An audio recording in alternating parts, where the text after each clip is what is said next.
প্রিয় ভাই বোনেরা, আমিও একজন রাজনৈতিক কর্মী।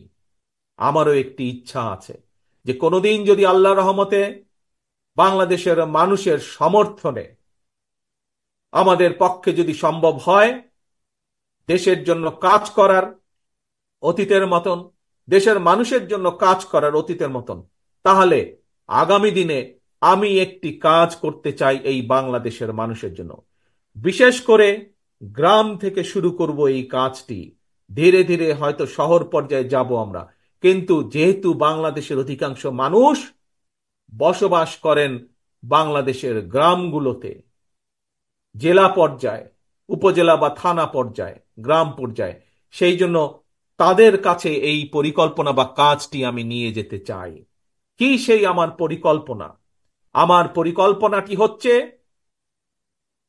প্রত্যেকটি পরিবারের জন্য, মানুষ নয়, পরিবার হিসাবে আমরা বাংলাদেশে কতগুলো পরিবার আছে সেই পরিবারগুলোকে আমরা নির্দিষ্ট করব এবং প্রতি পরিবারকে আমরা রাষ্ট্রের পক্ষ থেকে একটি ফ্যামিলি কার্ড দিব।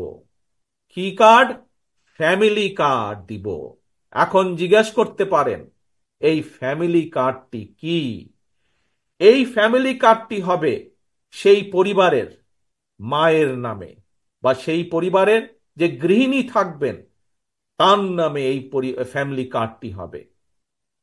রাষ্ট্রের পক্ষ থেকে আমরা গ্রাম থেকে শুরু করে থানা জেলা পর্যায় পর্যন্ত আমরা প্রত্যেকটি পরিবারকে চেষ্টা করব একটি পরিবারের মাসিক যে প্রয়োজনীয় খাদ্যদ্রব্য যেগুলো প্রয়োজন, তার মধ্যে কিছু সংখ্যক খাদ্যদ্রব্যের একটি নির্দিষ্ট পরিমাণ সহযোগিতা করার জন্য, যাতে করে প্রত্যেকটি পরিবারের উপরে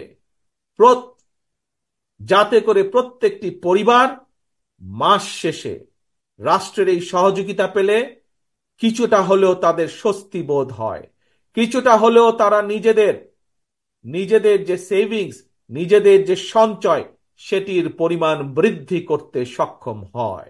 এবং তার ফলে এই সহযোগিতাটা যদি আমরা কয়েক বছর ধরে চালু রাখতে পারি, তাহলে আমি বিশ্বাস করি বাংলাদেশের গ্রামের পরিবারগুলো, গ্রামের মানুষগুলো সচ্ছলতার একটি পর্যায়ে উঠে আসতে সক্ষম হবেন।